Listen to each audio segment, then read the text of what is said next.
महाराष्ट्र हा प्रदेश मरहट्ट्यांचा, हा प्रदेश दऱ्याखोऱ्यात झुंजणाऱ्या मर्द मावळ्यांचा, हा प्रदेश त्यांच्या तळपणाऱ्या तलवारींचा, आणि हे राज्य व्हावे हे तो श्रींची इच्छा असं म्हणत दिल्लीच्या तख्तापुढे मान न झुकवणाऱ्या शिवरायांचा.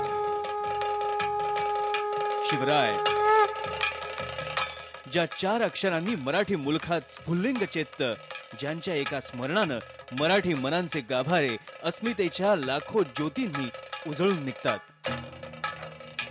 परकीय आक्रमणाचा अंधार भेदून स्वराज्याचा प्रकाश ज्याने दाखवला तो हा जाणता राजा.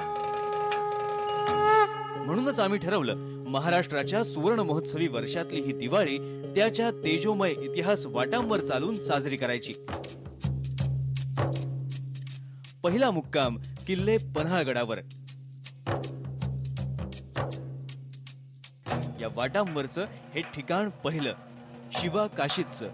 लाख मेले तरी चालतील पण लाखांचा पोशिंदा जगला पाहिजे या भूमिकेतून आपल्या राजासाठी या शिवानं स्वतःच्या जीवाचीही पर्वा केली नाही. या पुतळ्याकडे बघताना त्यांच्या हातामध्ये एक शस्त्र आहे की जे भाल्यासारखं मला दिसतंय, पण तो भाला नाही असं तुम्ही म्हणताय. नेमकं काय आहे ते? तो विटा नावाचं शस्त्र आहे. शिवाजी महाराजांनी जसं दुर्गब्रांनीमध्ये क्रांती केली तशाच पद्धतीनं त्यांनी शस्त्रास्त्रांमध्ये सुद्धा क्रांती केली होती आणि त्यातून तयार झालेलं शस्त्र म्हणजे विटा. हे भालाच असतो, एक प्रकारचा भालाच असतो, पण त्या भाल्याला पाठीमागं दोरी बांधलेली असते, त्याला कडणी म्हणतात. आणि तो भाला फेकायचा शत्रूच्या अंगावर, शत्रूला वार करायचा आणि परत हातामध्ये घ्यायचा, अशा पद्धतीचं हे शस्त्र आहे. आणि अशी शस्त्र चालवणाऱ्यांच्या तुकड्याच्या तुकड्या मराठ्यांच्या सैन्यामध्ये होत्या. शिवकाशीदांचा सगळा इतिहास जाणून घेताना असा प्रश्न पडतो की शिवकाशीद नेमके आले कुठनं आणि त्यांचा रेफरन्स हा सगळा इतिहासामध्ये कसा आला? सिद्धी जोहरच्या छावणीमधून वेंगुर्ल्याच्या कृष्णावे नावाच्या व्यापाऱ्याला एक पत्र गेलेलं होतं. त्या पत्रामध्ये फक्त शिवाजी काशीदांचा उल्लेख येतो. त्या पत्रामध्ये सुद्धा फक्त एकच ओळ शिवाकाशीदांच्या विषयी लिहिलेली आहे आणि ते असं म्हटलेलं आहे त्याच्यामध्ये की शिवाजीचा शिवाजी नावाचा न्हावी हा शिवाजीचं रूप घेऊन पालखीमध्ये बसला आणि त्यानं शिवाजीसाठी प्राणार्पण केले. इतिहासातल्या क्षणांचे थवे असे किल्ले पन्हाळगडाच्या सुरुवातीपासूनच यायला सुरुवात झाली आणि थोडं पुढे गेल्यावर दिसते ती महाकाय मूर्ती. एका महाकाय भीम पराक्रमी देहाची, अर्थात तोफेच्या आवाजांची प्रतीक्षा करत राजे गडावर पोहोचलेत की नाही हीच एक चिंता बाळगत तळ हातावर शीर घेऊन लढणाऱ्या बाहुबली बाजी प्रभूची. गडकोट म्हणजे राज्य, गडकोट म्हणजे या राज्याचं मूळ, गडकोट म्हणजे खजिना, गडकोट म्हणजे सैन्याचं बल, गडकोट म्हणजे राजलक्ष्मी, गडकोट म्हणजे आपली वसती स्थानं, गडकोट म्हणजे सुखनिद्रागार, किंबहुना गडकोट म्हणजे आपले प्राणरक्षण.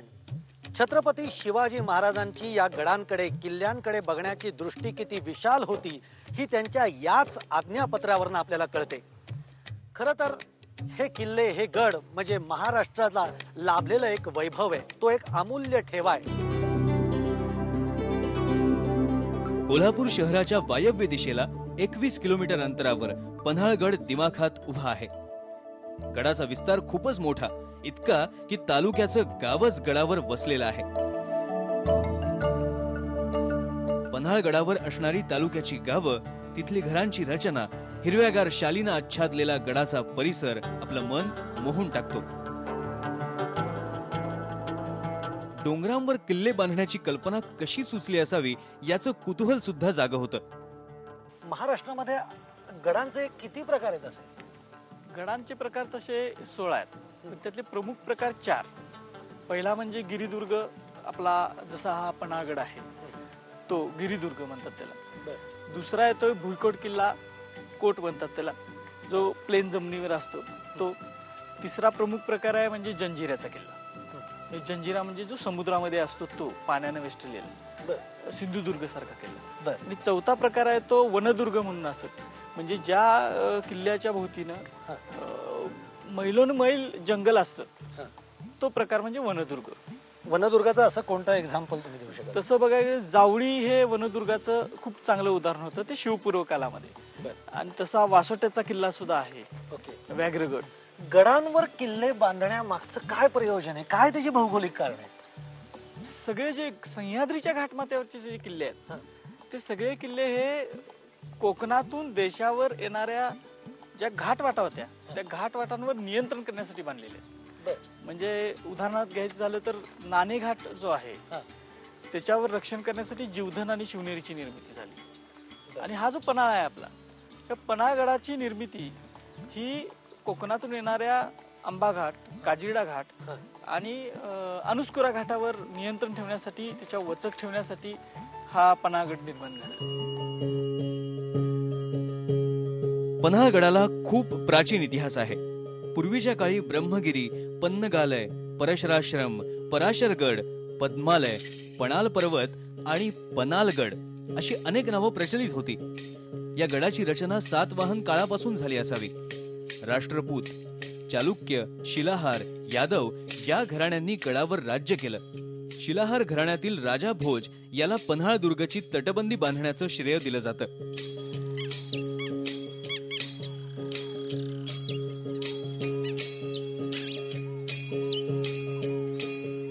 पन्हाळगडावरून हिंडत असताना, खास खळग्यांची पायवाट तुडवत असताना, काट्या कुट्याच्या जंगलातून फिरताना अनेक रोमांचकारी अनुभवांना आपण सामोरे जात असतो.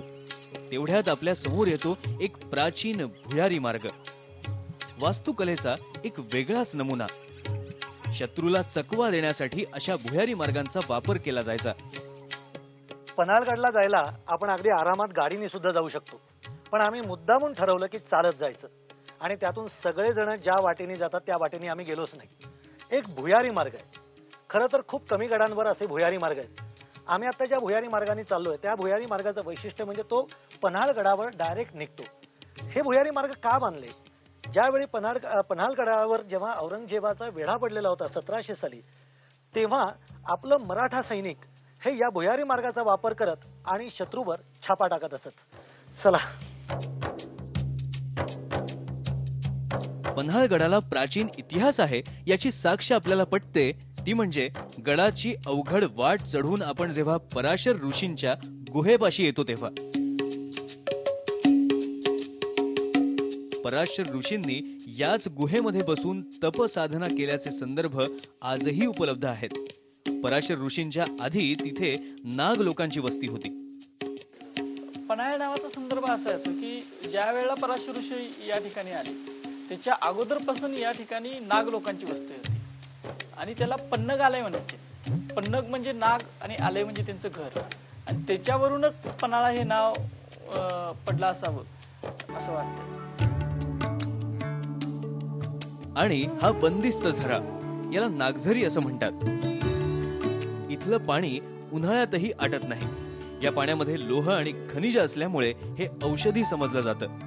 इथे फारसी भाषेत एक शिलालेख असून त्यामध्ये दाऊद आका या आदिलशाहीतील वास्तुविशारदानं असा झरा बंदिस्त करून एक धर्मकार्य केलंय असं म्हटलेलं आहे.